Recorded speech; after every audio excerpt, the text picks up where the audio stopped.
dan yang kelimanya adalah stakeholder management. Nah, yang terakhir itu, yang ke-10 itu knowledge area adalah project integration management. Jadi penyatuan dari semua project ininya ya. Nah, ini prinsipnya, jadi all knowledge area are important. Lanjut. Sampai di sini ada pertanyaan? Jadi kemarin ada requestnya penjelasannya pelan-pelan katanya, gitu kan? Pertama, kedua pakai bahasa Indonesia katanya. Ya, saya coba beberapa kalau sempat saya terjemahkan ke bahasa Indonesia. Nah, ini yang tadi. Jadi tadi ada 10 tadi. Ada scope, time, cost, dan quality, resource, communication, risk, procurement, stakeholder, dan integration. Nah, kita bahas satu-satu ya. Yang pertama itu kita bahas integration dulu. Jadi di integration itu pertama adalah development project charter. Jadi apa itu development project charter? Yaitu proses pengembangan dokumen yang secara resmi mengesahkan keberadaan proyek dan memberikan manajer proyek wewenang untuk menerapkan sumber daya organisasi ke aktivitas proyek. Jadi dokumen perencanaan lah intinya di sini ya. Terus kedua adalah development project management plan, yaitu proses mendefinisikan, mempersiapkan, dan mengkoordinasikan semua komponen rencana dan mengkonsolidasikannya ke dalam rencana manajemen proyek yang terintegrasi. Ketiga, ada direct and manage project work, yaitu proses memimpin, melakukan pekerjaan yang ditentukan dalam rencana manajemen proyek, dan menerapkan perubahan yang disetujui untuk mencapai tujuan proyek. Keempat, ada manajemen project knowledge. Manage project knowledge yaitu proses menggunakan pengetahuan yang ada dan menciptakan pengetahuan baru untuk mencapai tujuan proyek dan berkontribusi pada pembelajaran yang optimum. Selanjutnya, ada monitor and control project work. Ini adalah proses melacak, meninjau dan melaporkan kemajuan secara seluruhan untuk memenuhi tujuan kinerja yang ditentukan dalam rencana manajemen proyek.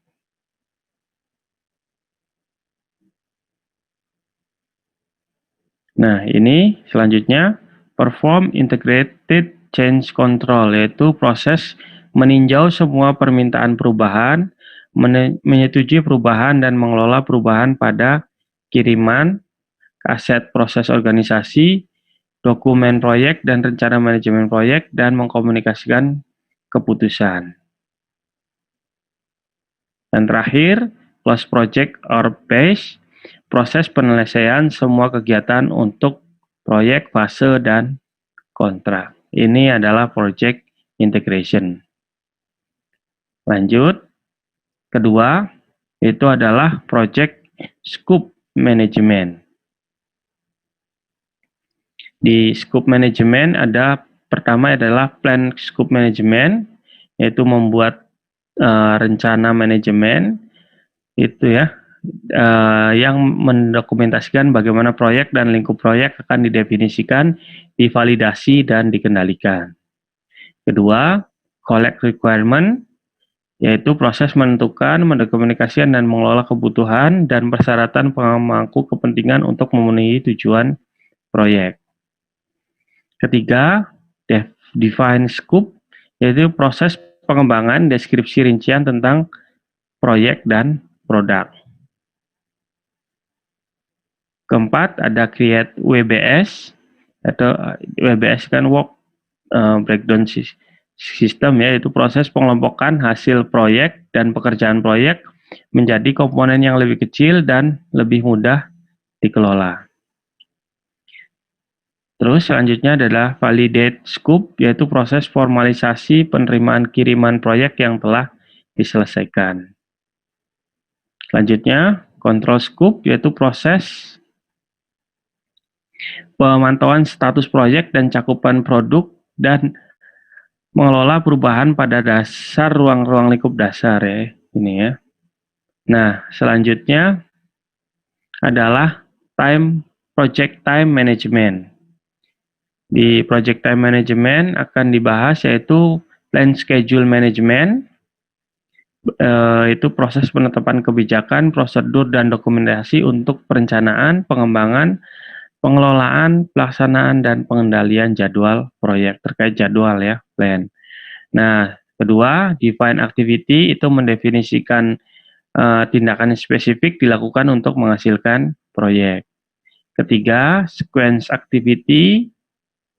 Jadi sequence itu urutan ya, urutan kegiatan, sequence activity.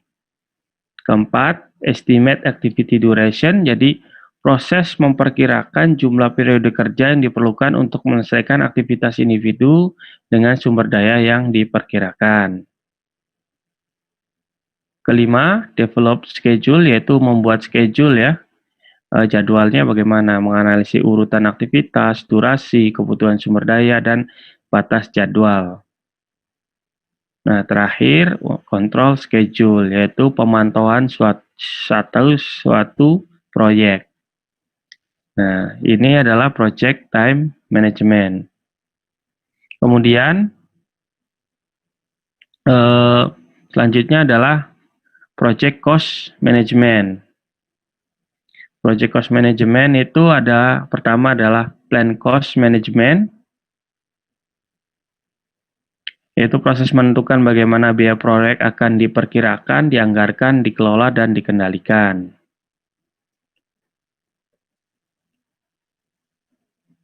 Kemudian, kedua, estimate cost, jadi proses pengembangan perkiraan sumber daya moneter yang diperlukan untuk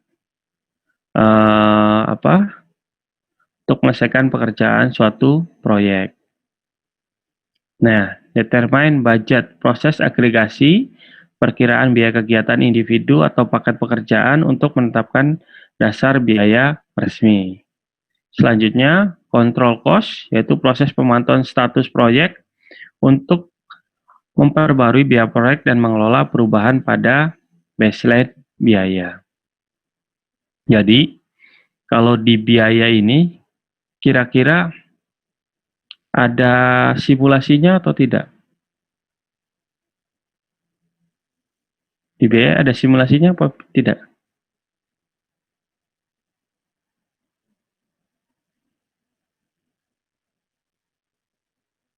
Kira-kira komponen biaya proyek apa aja?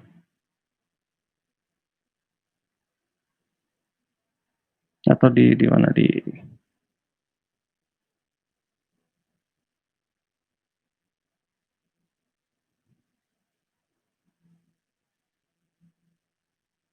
sorry.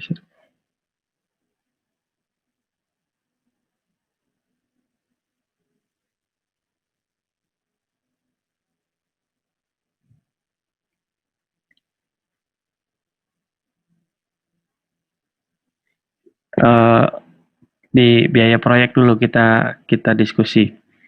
Kira-kira komponen biaya proyek apa aja? Bahan baku, Pak. Bahan baku. Modal, Bapak, modal tetap, modal kerja. Apa? Model apa? Modal. Modal. Apa lagi? Gaji kerja, Pak. Gaji. tenaganya. Wage, tenaga kerja. Tenaga kerja. Toolsnya. Tools. Nah, kalau kita biaya kan pasti di forecast ya. Kira-kira biasanya di teman-teman kan belajar APBN kan? Iya, Pak. Ada yang ada akres kan di situ kan? Iya, ada. Apa itu akres?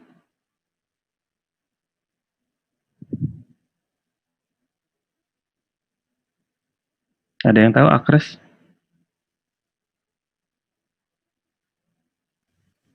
Kenaikan gaji bukan, Pak? Kenaikan gaji, apalagi kira-kira? Biasanya untuk belanja pegawai ya, Pak? Ya, akres di belanja pegawai biasanya. Jadi akres itu uh, apa ya, cadangan sewaktu-waktu akan ada kenaikan dari belanja gitu ya. Jadi di proyek juga kita nggak bisa menganggarkan persis tepat dengan nilai yang akan kita lakukan, tetapi ada estimasi cadangan anggaran untuk hal-hal yang di luar kontrol. Jadi itu prinsipnya ya, yang di anggaran ya, yang di cost ya. Jadi prinsipnya ada estimate, dan nanti komponennya ada banyak sebenarnya di dalamnya. Tapi nggak saya jabarkan karena pertemuan ini itu adalah rangkuman dari sekitar 300 halaman PMBOK ya, yang 10 manajemen knowledge area itu ada 300 halaman tuh, jadi 30 slide ini. Jadi saya ini aja di luarnya dulu, nanti teman-teman nanti perdalam lagi, dipelajari itunya ya. Nah, kita lanjut lagi ya.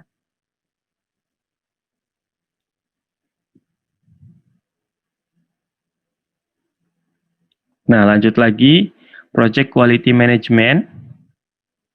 Di quality itu ada Plan Quality Management, yaitu proses biasa mengidentifikasi persyaratan kualitas dan atau standar untuk proyek dan kiriman deliverable, dan mendokumentasikan bagaimana proyek akan menunjukkan kepatuhan dengan persyaratan dan atau standar kualitas. Terus kedua ada manage quality, yaitu proses menerjemahkan rencana manajemen kualitas ke dalam aktivitas kualitas yang dapat dieksekusi yang menggabungkan kebijakan kualitas organisasi ke dalam proyek. Ketiga, ada control quality, yaitu proses pemantauan dan pencatatan hasil pelaksanaan kegiatan manajemen mutu untuk menilai kinerja dan memastikan keluaran proyek lengkap, benar, dan memenuhi harapan pelanggan. Nah, ini adalah Major Project Quality Management Process Intercorrelation. Jadi, kita mulai dari sini. Plan Quality Management, ada Quality Management Plan and Quality Metric.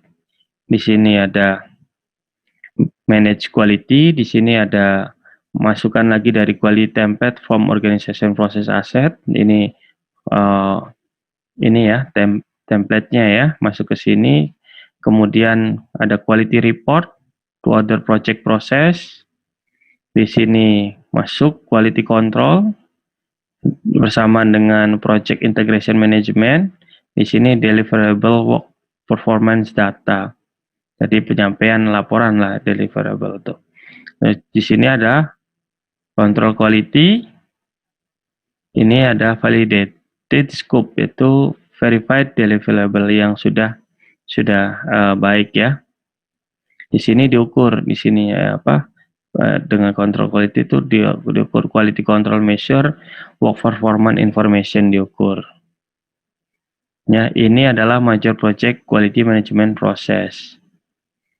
Nah, jadi saya tunjukkan satu saja. Jadi ada data representatif teknik menyampaikan data-data dari tadi ya. Ini salah satunya adalah di sini adalah cause and effect diagram. Ada yang pernah pakai ini enggak?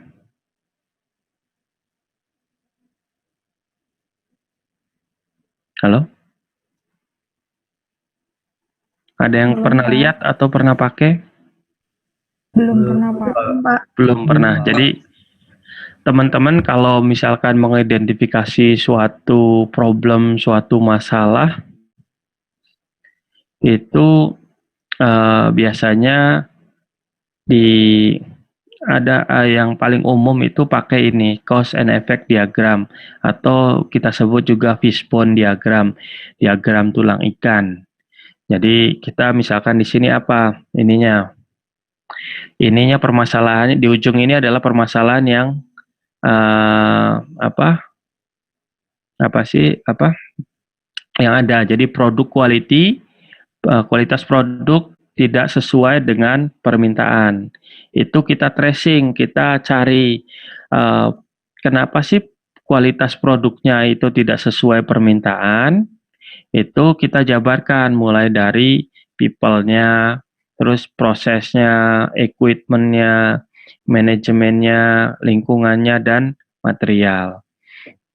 Jadi kita jabarkan satu-satu, misalkan dari materialnya. Material yang inputnya berarti low quality of material. Jadi kenapa produknya kualitasnya rendah? Karena material yang masuk adalah kualitasnya rendah. Jadi ini ya, low quality of material. Terus materialnya delay in arrival. Ini jadi materialnya masuknya telat ke pabrik atau ke pengolahan proses ya. Nah, kemudian dari people-nya, pekerjanya. Jadi worker fatigue, artinya kelelahan pekerja karena lembur dan sebagainya. Kedua, lack of training, jadi kekurangan dari kurang skill ya karena tidak adanya training atau pendidikan. Kemudian dari proses, kita proses. Dari prosesnya nggak ada research and development, jadi nggak ada pengembangan atau penelitian atau riset. Jadi produknya asal bikin aja. Kemudian tidak optimalnya non-optional manufacturing method. Jadi di sini metodenya nggak ada metode lain, metodenya cuma satu ini. Terus environment-nya, lingkungannya, tempat kerja, kondisi tempat kerja yang sangat jelek gitu kan, bad working condition. Dari equipment-nya adalah low maintenance, jadi peralatan yang dipakai itu tidak di maintain, tidak diperbaiki, menggunakan teknologi lama, improper handling, jadi kurang ini ya handlingnya ya, tidak proper. Terus dari manajemen, low commitment to quality, jadi di manajemen juga tidak ada konsentrasi untuk peningkatan kualitas. Jadi dari sini kalau teman-teman punya masalah bisa dipetakan dengan ini, cause and effect diagram. Ini salah satu diagram yang sering banyak digunakan untuk memetakan suatu masalah. Sampai di sini ada pertanyaan? Silakan.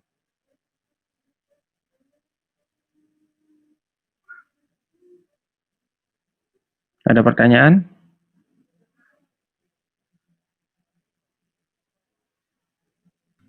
Belum, Pak. Belum. Kalau belum kita lanjut ya. Nanti ingatkan saya kalau lewat jam 7.45 ya. Siap, Pak. Baik, Pak. Nah, ini selanjutnya adalah Project Resource Management. Di Project Resource itu proses menentukan cara, memperkirakan, memperoleh, mengelola, dan memanfaatkan sumber daya fisik dan tim. Yang kedua, Estimate Activity Resource, proses memperkiraan sumber daya dan tim dan jenis serta jumlah bahan, peralatan, dan persediaan yang diperlukan untuk melaksanakan pekerjaan proyek. Kemudian, Acquire Resource, yaitu proses mendapatkan anggota tim, fasilitas, peralatan, bahan, persediaan, dan sumber daya lain yang diperlukan untuk menyelesaikan suatu proyek. Keempat, Develop Team, yaitu membangun tim ya, peningkatan kompetensi, interaksi anggota tim, dan sebagainya. Kelima, Manage Team, yaitu proses melacak kinerja anggota tim, memberi umpan balik, menyelesaikan masalah dan mengelola perubahan tim. Terakhir biasa. Jadi biasanya terakhir adalah control resource. Jadi kita lihat polanya. Jadi yang pertama adalah biasanya plan, terus kedua estimate, ketiga intinya, dan terakhir adalah control, gitu ya. Nah, ini ada salah satu contoh resource ya, manajemen resource itu menggunakan Simon Metric. Ini kita sebutnya adalah RASI, yaitu Responsible, Accountable, Consult, and Inform Chart. Ini jadi kita lihat di sini ada orangnya orangnya ada 5, ada N, Ben, Carlos, Dina, dan Ed. Jadi aktivitinya dijabarkan di sini. Ada create character, ada collect requirement, ada submit change request, and development test plan. Jadi di sini di rasinya ini dipetakan satu-satu. Misalkan ini tanggung jawabnya apa? Cuma accountable gitu kan. Kalau ini cuma yang di collect requirement-nya dia cuma inform. Kalau yang ini responsible. Jadi charter create itu yang bertanggung jawab adalah Ben. Yang collect requirement yang bertanggung jawab Carlos, nih kan? Nah, kalau submit change request yang bertanggung jawab 2, Carlos dan Dina. Itu ya. Jadi ini adalah nanti teman-teman kalau bikin manajemen proyek, kerja kelompok tim itu sebaiknya dibuat kayak gininya. Jadi jelas clear siapa yang bertanggung jawab, siapa yang sekedar menginformasikan, harus konsultasi dan segala macam. Itu ya. Ini adalah Simon Metric contohnya. Nah, ini adalah sample resource breakdown struktur. Sama kayak WBS, prinsipnya sama, jadi di breakdown. Kalau WBS kan work breakdown system. Jadi di breakdown sistemnya ini sama resource. Jadi project, resource-nya apa? Personilnya. Pertama, dia berperan sebagai apa? Kedua, perannya, tanggung jawabnya apa? Ketiga, apa? Terus material apa? Ini kan, material 1, material 2. Terus peralatannya apa yang dipakai dipetakan. Jadi biar clear dan jelas, gitu ya. Ini resource. Nah, ini selanjutnya communication. Di communication biasa pertama adalah plan, yaitu mengembangkan pendekatan dan rencana yang tepat untuk kegiatan komunikasi proyek. Terus kedua, memanage, proses memastikan, pengumpulan, pembuatan, distribusi, penyimpanan, pengambilan, pengelolaan, dan pemantauan dan disposisi akhir informasi proyek secara tepat waktu dan tepat. Ketiga, monitoring communication atau proses memastikan kebutuhan informasi proyek dan pemangku kepentingannya terpenuhi. Nah, ini 3. Nah, ini yang kemarin yang saya ulas sedikit. Jadi ada communication model for cross-cultural communication. Jadi di sini ada, di sini ada sender adalah pengirim, ini adalah receiver adalah penerima. Nah, ini current emotional state. Di sini ada generalization, nasional, profesional, disiplin, gender. Ini yang mempengaruhi ya. Jadi personal bias atau asumsi-asumsi. Jadi ini yang asumsi-asumsi. Jadi ini ada beberapa noise itu yang mengganggu saluran komunikasi biasanya. Jadi ini encode, dia masuk transmit message ke sini, decode, dia beda lagi ininya. Ini akan beda, gendernya beda, nasionalnya beda, profesional disiplinnya beda. Jadi feedbacknya juga beda nantinya ke sini nih ya. feedback ini ya, message-nya ke sini. Nah, ini contoh aja. Nah, di sini selanjutnya adalah risk management. Pertama itu adalah plan biasa, identifikasi melakukan kegiatan sebuah proyek, kegiatan manajemen risiko sebuah proyek. Kedua, identifikasi risk, risiko individu serta sumber risiko proyek secara keseluruhan dan mendeterminasikan karakteristik mereka.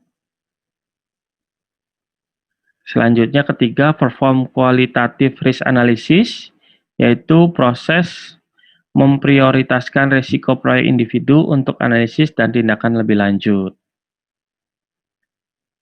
Kemudian, tadi kualitatif, sekarang kuantitatif, analisis numerik terhadap efek gabungan dari risiko proyek individu yang teridentifikasi dan sumber ketidakpastian lainnya. Selanjutnya, plan risk response, jadi proses pengembangan opsi, memilih strategi, menyetujui tindakan untuk menangani keseluruhan eksposur resiko proyek serta untuk menangani resiko proyek individu. Nah, sampai risk ini saya ada yang mau ditanyakan. Jadi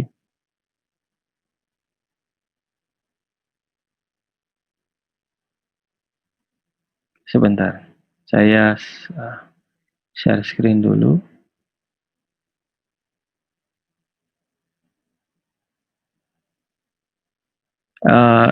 Ini saya share screen, sudah kelihatan share screen-nya? Sudah, Pak. Sudah, Pak. Sudah. Jadi saya pakai AHA slide. Jadi di AHA saya penggantinya Mentimeter karena Mentimeter cuma 2 slide yang free. Jadi kalau ini banyak yang free, jadi saya gantinya ini untuk sesi pertanyaan. Saya sekalian dicoba juga apakah sebagus Mentimeter atau enggak.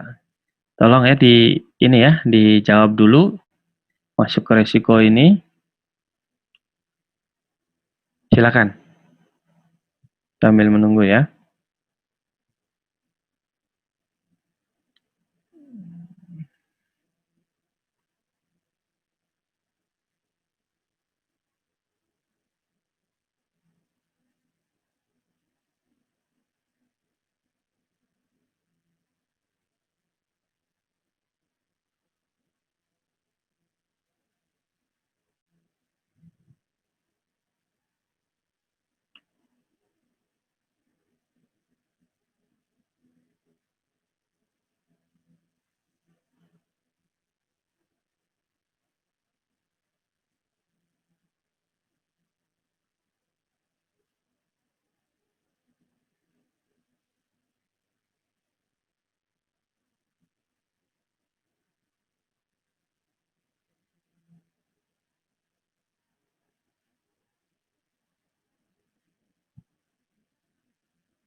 Sorry. Langsung aja, jadi langsung ketik aja ininya ya. Dilanjut aja.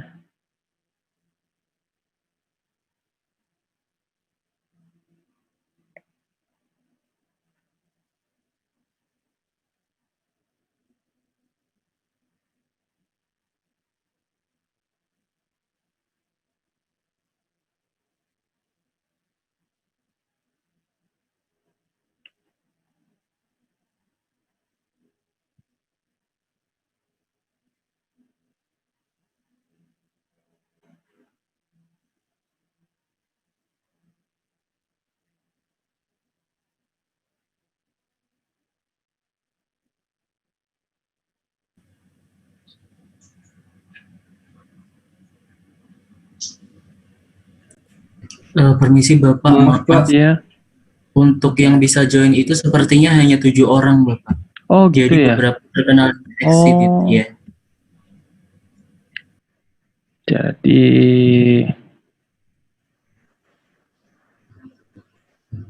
Jadi dia ada pembatasan di situ ya. Jadi nggak bisa pakai itu ya.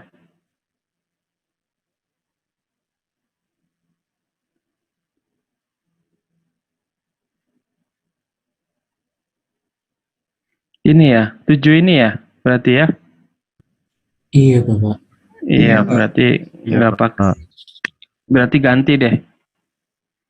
Coba pakai Slido.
Ya, benar ya.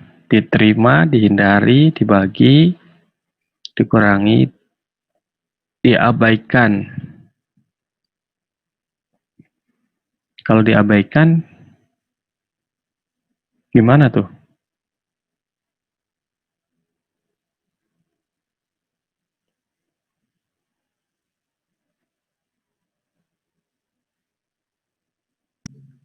Berarti diabaikan sama diterima itu bedanya apa kira-kira? Kalau yang lain mungkin secara logika kan ini ya, dihindari, dibagi, dikurangi, dipindahkan, dikombinasikan. Nah, kalau diterima dan diabaikan bedanya apa? Yang diabaikan itu Pak, kalau misalnya resikonya sangat minim atau Kecil. sangat kecil gitu Pak, jadi nggak berdampak terlalu besar. Kalau diterima, Dia karena resikonya besar dan berdampak, jadi harus diterima gitu Pak. berarti kalau diterima konsekuensinya akan ada perubahan terkait yang 3 ya, berarti ada perubahan time, apakah, ya kan? Scope, ya kan?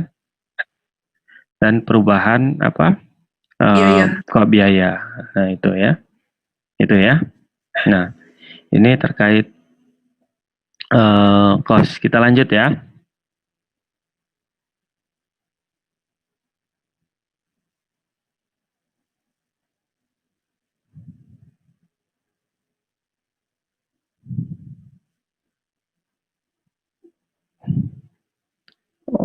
sampai di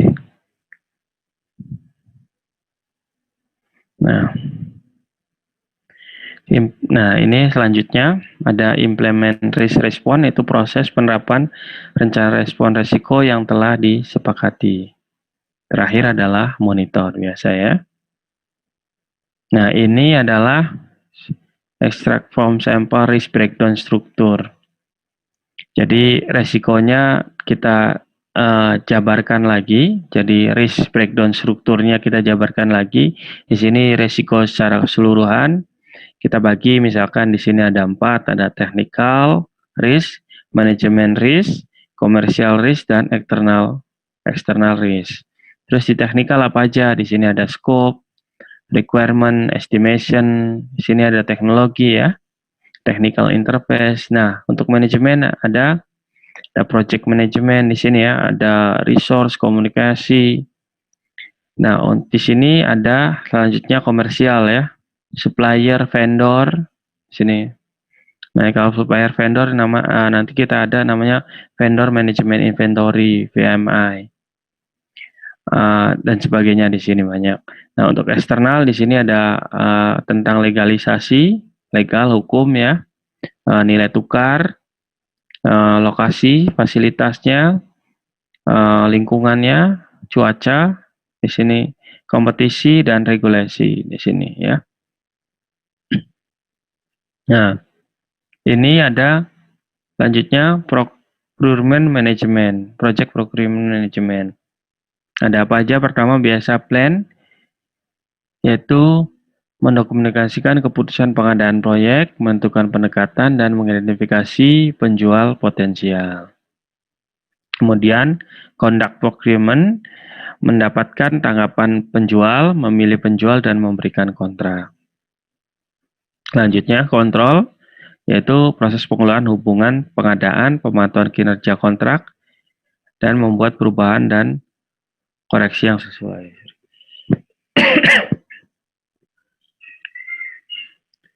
Nah, terakhir adalah project stakeholder management. Di project stakeholder management pertama adalah identify stakeholder, yaitu mengidentifikasi pemangku kepentingan pada proyek tersebut siapa saja ya. Kedua, plan stakeholder engagement, proses pengembangan pendekatan untuk melibatkan pemangku kepentingan proyek berdasarkan kebutuhan harapan, minat, dan potensi dampak mereka pada proyek. Kemudian, manage stakeholder engagement, proses komunikasi dan bekerja sama dengan pemangku kepentingan untuk memenuhi ini kebutuhan dan harapan mereka. Terakhir adalah monitoring. Kira-kira sampai di sini ada yang ditanyakan? Silakan.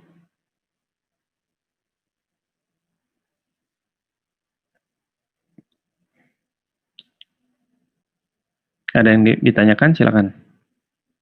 Ada didiskusikan?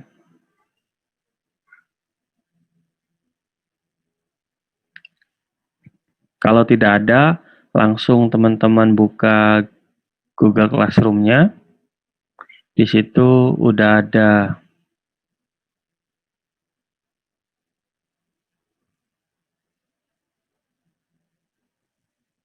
tugas. Nanti jadi di situ tugasnya teman-teman diminta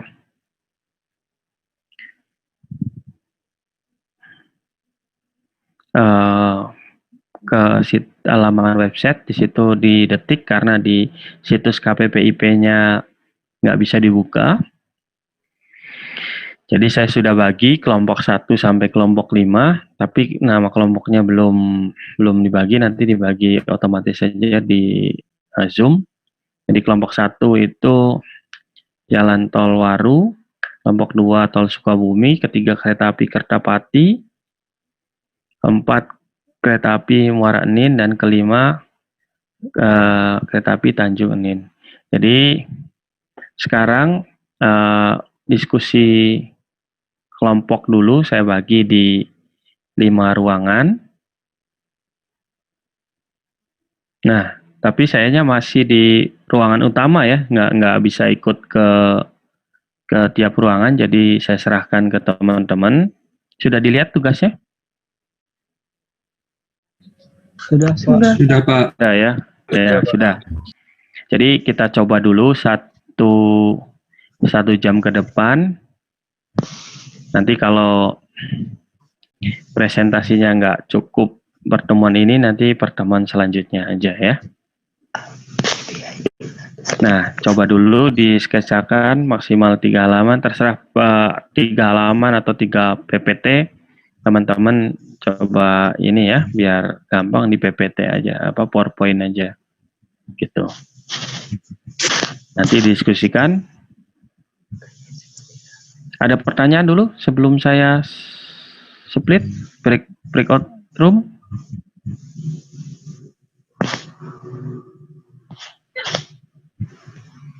Nggak ada.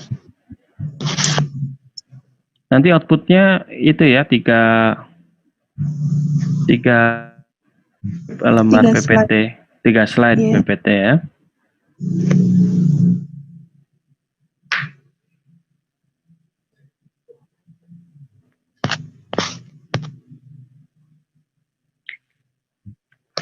Nggak ada. Kalau nggak ada saya langsung ya. Nanti kalau misal di tengah-tengah nanya boleh Pak? Boleh nanti nanya, berarti di mana nanya ya? Di classroom aja ya nanyanya ya. Iya. Karena kalau di sini kan sayanya di ruang utama, nggak bisa masuk ke ruang itu ya.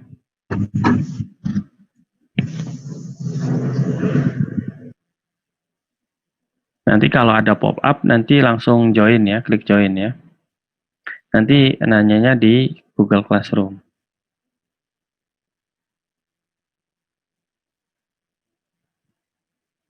Udah ya, saya breakout nih. Baik, Pak. Ya. Bapak.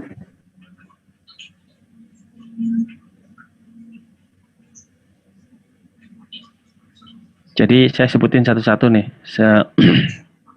Room 1, Mbak Anissa, Mbak Monika, Nadia, Rahma, Rizky Febi, Sabrina. Room 2, Azila, Lorencia, Maulida, Muhammad Alia, Raja Sultan, Safira. Room 3, Febrian, Sofyan, Mona, Retno, Yocha, Yul Fakhri, sama M. Yusuf. Room 4, Alisa, Aulia, Fadlan, Hanifah, Riani, Yulia. Room 5, Anggi, Dimas, Kinanti, Muhammad Rizky, Sita, sama Fitra ya. Oke, sekarang saya break ya.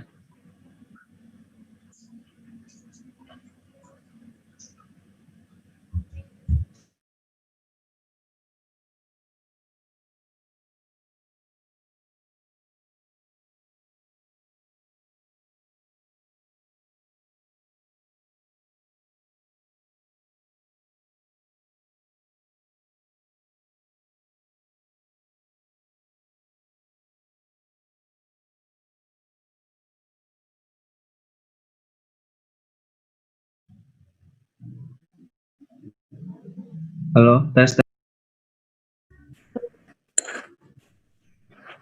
Halo, Kita kelompok 2 berarti ya? 2.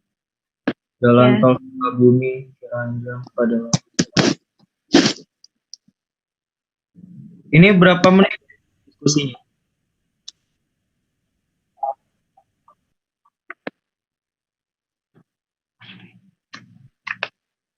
Buka PPT. Oh, Jadi langsung dibikin slide-nya gitu ya? yang membuat